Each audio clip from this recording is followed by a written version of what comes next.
What's up, everybody? Hopefully, you all are having a very wonderful and blessed day. Today's video will be a fun one since Marvel Rivals Season 2 is finally here, and I'm also allowed to say that starting April 4th at 8 p.m. EST, I'm going to be streaming the new season live, showing off the new Krakoa map, our new Vanguard Emma Frost, and checking out the changes made to heroes and a whole lot more. Jumping right into the meaty part of the video, and I use the word meaty for a reason, we have Emma Frost, the White Queen herself, as a Vanguard, and she is thick, okay? Thick, with two C's. I'm gonna say it one more time. Thick. I might have to quote Classic Man D here because I'm not gonna lie, this feels like an episode that she makes me weak. So Emma is gonna be joining the game as a ranged and brawler Vanguard, and she looks like a lot of fun. She can attack from afar, she can make shields, she has her diamond form, she can box with the best of them, and she has a damn command grab, which I'm definitely gonna be spamming. Not to mention that you can also use her ultimate to make an entire team literally walk into death's embrace, like as you can see here in the clip. Like, it looks crazy. Like, I'm pretty sure somebody's going to use this to force an enemy team to basically C9 themselves and walk off the point and then still a win that way. I promise you, I plan to only be nothing but disrespectful while playing this woman. And everybody that never wanted to play tank better stay on their roll, because I don't care if you want to try her out. Y'all never wanted to switch to play tank. Well, we needed a tank, so guess what? I'm not letting you play tank now. Point blank simple.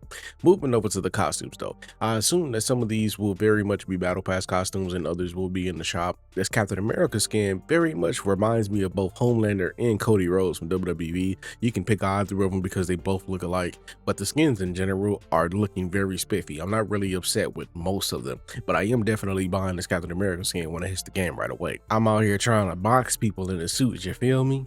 Now they got Bruce and T'Challa out here looking very spiffy, and Widow, I'm gonna be honest, she looks like she belongs in an episode of Arcane, but the outfit is still good. I'm still rocking with it.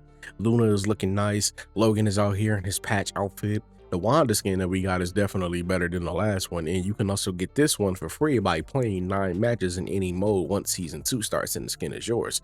Cloak and Dagger might just have one of the best skins this season, and Psylocke and Magic are rocking some classic X-Men suits, but I'm not gonna lie, Magic's suit is kind of a miss for me this season, but hey, 9 out of 10 ain't bad. Also, Ultron is here, bro. My boy is here, and he is on his No More Mutants kind of timing, and I cannot wait. He will be here next month too, but we will say that for later in the video, because we are going to discuss how the character release schedule is going to be changing for Marvel Rivals come season 3. Now that my thoughts about the season 2 reveal trailer are out of the way, we're going to be moving over to the second half of the video, because we also got a developer blog that went over more season 2 information in detail, and I do want to talk about some of that.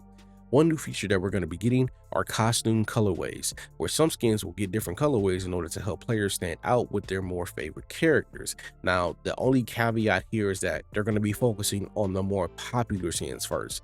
I personally think that every costume should have these features instead of only focusing on the popular ones, but we're just going to have to wait and see how it gets handled when it drops, because if there's one thing that we do know, whenever the community raises their voices in order to make something known or something that we want, the developer team definitely does listen. The community was apparently asking for a Torkin emote, and guess what? Now we have a Venom Torkin emote.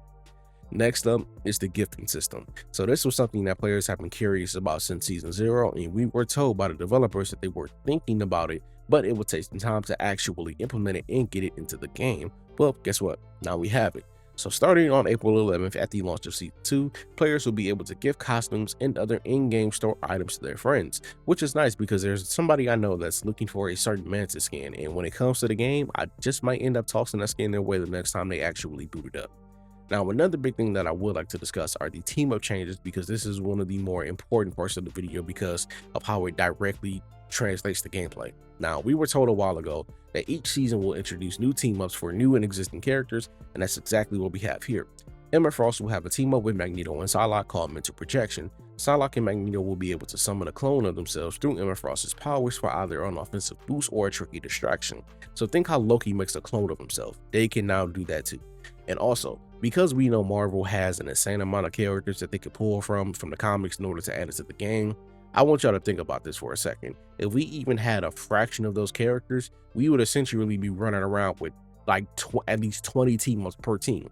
We can't be running around with all these team-ups, otherwise the game would just balloon at that point, and balancing would be a nightmare if not non-existent. So, whenever new characters and team ups are introduced, some existing ones will be replaced or just outright gone, removed. The main changes this season regarding them includes Metallic Chaos and Voltaic Union being sunsetted. Psylocke was removed from Magic's Dimensional Shortcut team up, Winter Soldier was removed from Rocket Raccoon's Ammo Overload team up, and Doctor Strange was removed from Hulk's Gamma Charge team up, and Namor is now taking its place. We also have two new team ups being added, and the first one is called Stars Aligned. This ability lets Winter Soldier pounce towards allies for a quick reposition that sends out a large shockwave, damaging nearby enemies. He can also clash with a friendly Captain America, causing greater damage and a debuff to nearby enemies. The second team up ability is called Arcane Order. This lets Scarlet Witch tap into Doctor Strange's magic in order to transform her Chthonian burst into a rapid-fire long-range projectile that's independent from her Chaos Energy meter. And here is the full list of team-up abilities that will be active in Season 2. I'll leave this up here on the screen for a second so y'all can get a good look at it, because I know some of y'all are slow readers, and that's okay, because I can be a slow reader sometimes too. We don't judge over here. Don't worry, I got y'all. Now, jumping over to the competitive updates, I'm gonna run through these very quickly. The level requirement for playing ranked has gone up from 10 to 15 in order to help ensure that not only do players get a decent understanding of the characters in the game field, but also to ensure that they have more time to master the stuff that they're learning and not get a false sense of it. Also, I'm very much okay with that because I'm all for helping people not sell their games. Now, another requested feature that I myself have been asking at the very least to have it start from Platinum instead of Diamond is the pick and ban system. That now starts at Gold 3. That's even better than I thought the developers would ever do. Gold, again, I'm gonna repeat it. The pick and ban system is now available from Gold 3. Now, there's only one thing left for me personally. If they change it so that teams can take turns banning instead of banning at the same time, I genuinely wouldn't have anything else to say about the ban system. I would be very much cool with it. So all of my low rank players, get ready to ban those annoying one tricks who cannot win or climb without being carried. Now for all of my higher rank players, right, I'm talking Eternity and higher, y'all can only solo or duo queue once you get in there, right? It's only solo or duo queue from now on. No more 3 stacks, no more 4 stacks, no more 6, none of that, just solo and duo. Also, rank points. So rank points are now more closely reflected based off individual performance. So if you win and you do well, you get more than the average amount. But if you lose and you still did well, you will lose less than you normally would from a loss. So in a nutshell, just don't play like trash and you will be all right for the most part.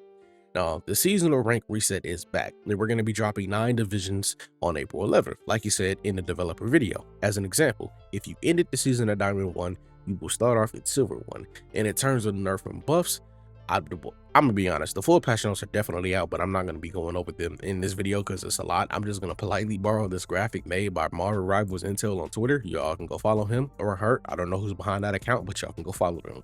As you can see here, the buffed heroes contains Penny Parker, Scarlet Witch, Mr. Fantastic, Black Widow, Rocket Raccoon, Jack the Landshark, Captain America, Winter Soldier, and Moon Knight. Now, Strange is getting a change where he's getting his offensive capabilities nerfed, but his defensive capabilities buffed. And the characters that are catching full nerfs will be Adam Warlock and Loki in order to help combat them being able to extend fights for longer periods of time. Our map rotation for competitive will see Krakoa's Hellfire Gala being added, while Yggdrasil's Royal Palace and Tokyo 2099 Shibuya are being removed. Quick match and custom games, however, will still have every map in the rotation.